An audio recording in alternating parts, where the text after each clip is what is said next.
शरद पवार पत्रकार परिषद घेत आहेत, पाहूया.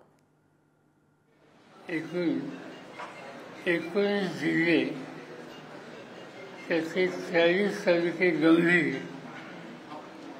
आणि 16 तालुक्यामध्ये मध्यम स्वरूपाचा दुष्काळ हा जाहीर केलेला आहे. एकंदर क्षेत्र जर बघितलं तर 73% महाराष्ट्र आता दुष्काळाच्या छायेत आहे. गव्हर्नमेंटने, राज्य सरकारने महाराष्ट्रात एकंदर 2292 महसुली मंडळ आहेत, रेव्हेन्यू सरकार. त्यातल्या 1532 महसूल मंडळात दुष्काळ जाहीर झाला. त्यातल्या त्यात छत्रपती संभाजीनगर, उत्तर महाराष्ट्र आणि पुणे जिल्हा, पुणे विभाग इथली परिस्थिती ही चिंताजनक आहे.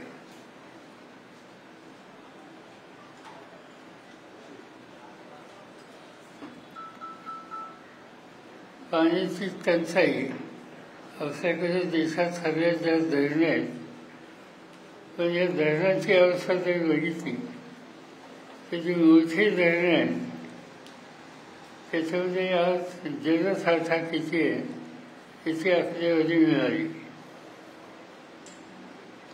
संभाजीनगर इथल्या धरणामध्ये 10% पाणी आहे. 44 धरणात.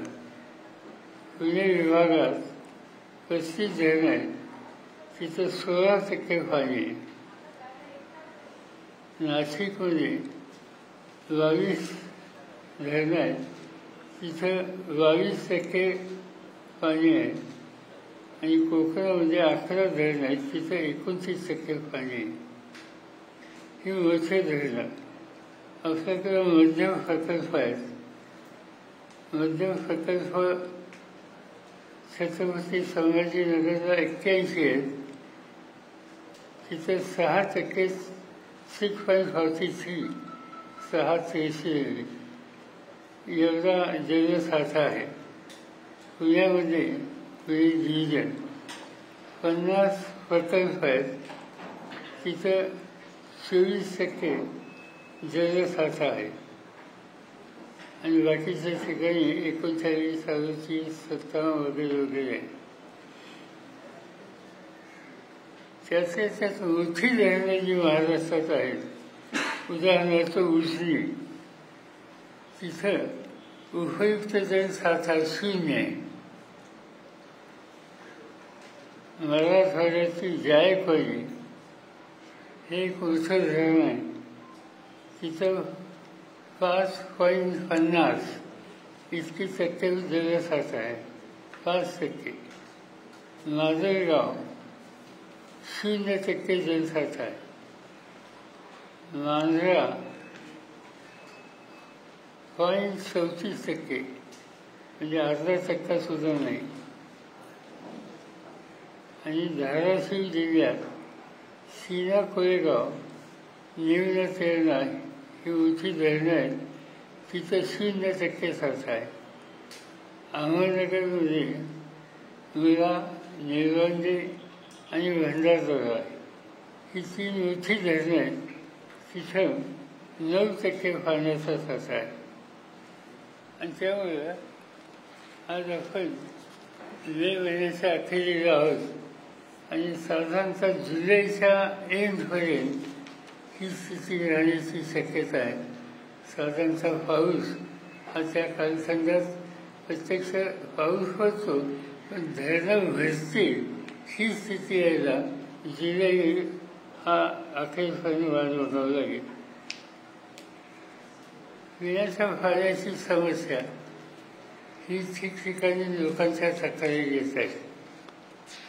त्याच्यामध्ये जिथे लोकांची मागणी आहे आणि सरकारने टँकर दिले,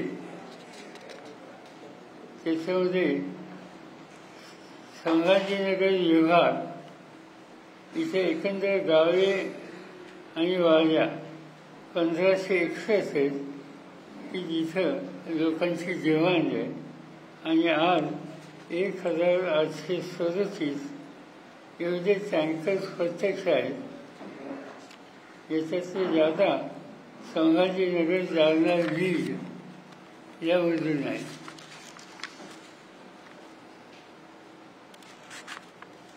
त्याच्याशिवाय काही जिल्हे असे आहेत मराठवाड्यातले की आज वेळीच तिथं लक्ष नाही दिलं तर आणखीन काही दिवसांनी स्थिती गंभीर होईल.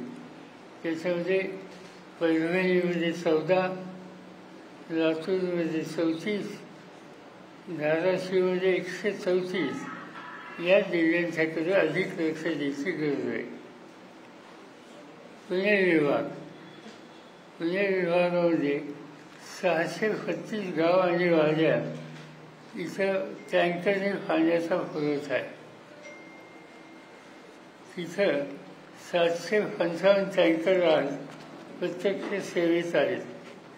त्याच्यामध्ये बारामती, पुरंदर, महाड, खटाव, कोरेगाव, जत, आटपाडी, सांगोला, मंगळवेढा, करमाळा, माढा, सोलापूर हे 43 नदी या भागात पाण्याची समस्या असते ती आत्ताच त्या ठिकाणी झालेली आहे. आणि संपूर्ण महाराष्ट्रामध्ये साधारणतः 10,000 गावं अशी आहेत की जिथं टँकरने पाणी पुरवठा ही करण्याची आवश्यकता आहे. आणि त्याच्यामध्ये आत्ता 10,572 टँकर प्रत्यक्ष ऑपरेशनमध्ये आहेत. आता हे 8 तारखेला 10,572, या तारखेला गेल्या वर्षी किती असेल याचा आकडा जर घेतला तर आपल्याला अंदाज येईल. गेल्या वर्षी 1,108 होते, 1108, आणि ॲज अगेन्स्ट आज 10,572.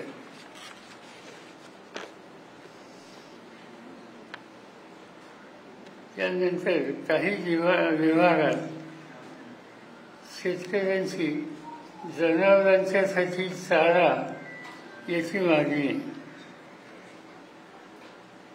आणि त्याच्यामध्ये आता चाऱ्याची उपलब्धता आहे, पण ती साधारणतः जूनपर्यंत पुरेल. त्याच्यात संभाजीनगर, पुणे याचा उल्लेख जास्त होतो. आता दुष्काळी कामं काढणं किंवा रोजगार हमीची कामं काढणं यासंबंधीची डिमांड आहे. तर संभाजीनगर महसूल विभागामध्ये 6,646 ग्रामपंचायतीची मागणी आहे. आणि तिथं आता 4,20,902 मजूर प्रत्यक्ष काम करतात, पण मागणी अधिक आहे. आणि पुणे डिव्हिजनमध्ये 5,688 ग्रामपंचायतीची मध्ये काम चालू आहे. आणि इथं 23,000 लोक आता काम करतात. काही लोकांच्या मार्फत, काही सहकाऱ्यांच्या मार्फत आम्ही लोकांची डिमांड काय याचे असेसमेंट केलं. राज्य सरकारकडे आम्ही ती मागणी केली. आता आजच एक कर्ज, त्याच्यामध्ये पीक कर्जाचं पुनर्संरचन, पीक कर्जाचं पुनर्गठन, काही ठिकाणी कर्ज वसुलीला स्थगिती, या 2 गोष्टीची मागणी आहे. त्याच्यानंतर विमा, शेतकऱ्यांनी विमा काढलेला आहे, पण विमा कंपन्यांनी नुकसान देण्याच्यासाठी टाळाटाळ करण्याची भूमिका आहे. आणि त्याच्यासाठी राज्य सरकारने गरज असली तर केंद्र सरकारशी बोलून सुद्धा या इन्शुरन्स कंपनीला डायरेक्शन द्यायची गरज आहे. तिसरं डिमांड जी आहे, वीज बिलात सूट द्यावी, वसुलीला स्थगिती द्यावी. आणि कोणत्याही परिस्थितीमध्ये वीज भरलं नाही म्हणून वीज पुरवठा खंडित करू नये.